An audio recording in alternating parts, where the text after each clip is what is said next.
Maybe you felt unseen, misunderstood, or forgotten. But I want to remind you today, you are still worthy of love. You are still capable of connection, and you are not alone.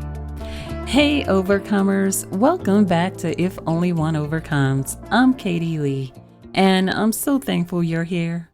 Whether you've been walking with me for a while or this is your very first time tuning in, I want you to know you are not alone, and this space is for you. In our last episode, we talked about something that holds so many of us back: fear. We explored what it looks like to move forward after trauma, betrayal, or life unexpected blows, and how fear often keeps us stuck in survival mode. But we also learned that fear doesn't get the final say. Faith does. And we don't have to be fearless to take a faithful step forward. And today, we're building on that foundation with something just as important: navigating relationships after life challenges, starting with the relationship with self. Because here's the truth: whether you've experienced trauma, heartbreak, loss, disappointment, or simply felt alone in a hard season, those moments impact how we relate not only to ourselves but to others. And healing begins when we pause, reflect, and reconnect with the one person we often neglect in the process: us. So if you've ever struggled with setting boundaries, trusting others again, or even trusting yourself, this episode is for you. Let's walk this one out together. Before we can experience healthy relationships with others, friends, family, or romantic partners, we have to start with one of the most overlooked connections: the relationship we have with ourselves. When life breaks our own self-connection, many of us reach a point where we stop recognizing ourselves. We question our worth, our decisions, and even our ability to be loved and understood. Pain has a way of making us shrink back, disconnect, or hide our own needs. And here are some signs that you may be disconnected from yourself. You feel numb or emotionally overwhelmed most of the time. You don't trust your own voice or choices anymore. You overextend to be accepted, ignoring your own limits. You feel like you've lost yourself somewhere along the way. Listen, I get it. There was a season where I was showing up for everyone except myself. I didn't know what I liked anymore, what I needed, or even how to ask for help. But I learned that healing begins when we stop abandoning ourselves and start treating ourselves with the same love we so freely give to others. So let's take a look at 2 biblical truths that show that we are not forgotten or alone. Psalms 139:14. I praise you because I am fearfully and wonderfully made. Romans 8:38-39. Nothing can separate us from the love of God. Listen, you are not too far gone. You are not broken, and God has not changed his mind about you. So how do struggles impact our relationships? After life knocks us down, whether it's a toxic relationship, betrayal, financial hardship, or grief, it's natural to see the world or people through a lens of fear, mistrust, or guardedness. And there are common ways that hardship shows up in relationships. You push people away because you're afraid they'll leave. You try too hard to be what others need because you're afraid of being rejected. You avoid new connections because it's safer to be alone. And then the unhealthy patterns form: isolation. You stop reaching out because it feels like no one truly understands. Overcompensating. You become everything for everyone and lose yourself in the process. Toxic cycles. You attract relationships that mirror old pain instead of your current healing. You see, I've been there, surrounded by people and still feeling alone. But healing reminded me, I am worthy of love that does not require me to shrink. And so are you. So let's take a look at 2 biblical encouragements. Ecclesiastes 4:9-10.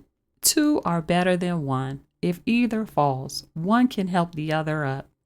Proverbs 18:24. There's a friend who sticks closer than a brother. God didn't create us to do life alone. Even when people disappoint us, He sends support in ways we never expect.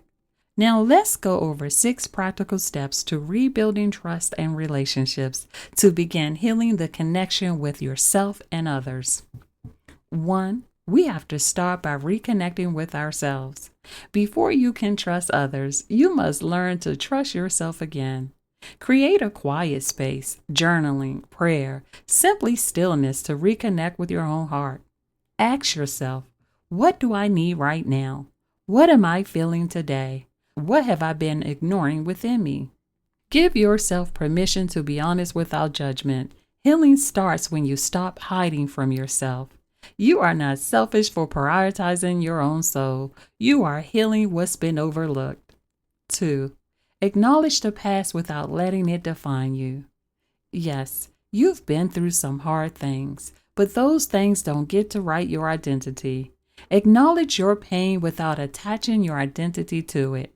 Try saying, that happened to me, but it is not the end of me. Your past shaped part of your story, but it does not own the rest of your journey. 3. Identify what you need from relationships moving forward. When you're in survival mode, you often accept whatever shows up just not to be alone. But healing teaches you that you're allowed to want more. Take time to define the kind of relationships you want in this season of your life. Ask yourself, what does safety feel like to me? What kind of presence do I need? Someone who listens, encourages, prays with me, holds space.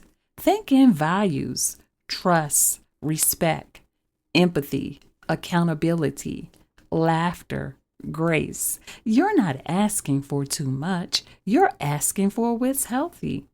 4. Set and honor boundaries. Boundaries are not walls to keep people out. They're bridges to help love enter safely. Start by naming your non-negotiables, things you will no longer tolerate, and things you deeply value. Practice saying, that doesn't work for me right now. I need to take care of myself in this moment. I'm not available for that kind of energy. Boundaries may disappoint people that are used to you overgiving, but these boundaries will protect your peace.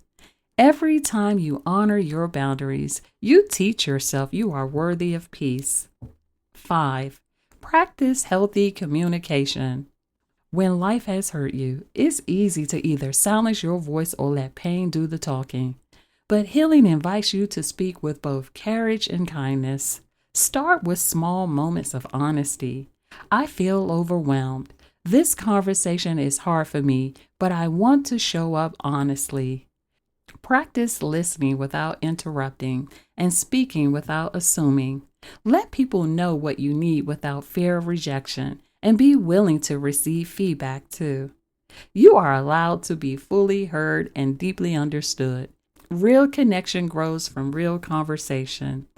And 6, seek support, not just solutions. You don't always need someone to fix it. You need someone to sit with you in it.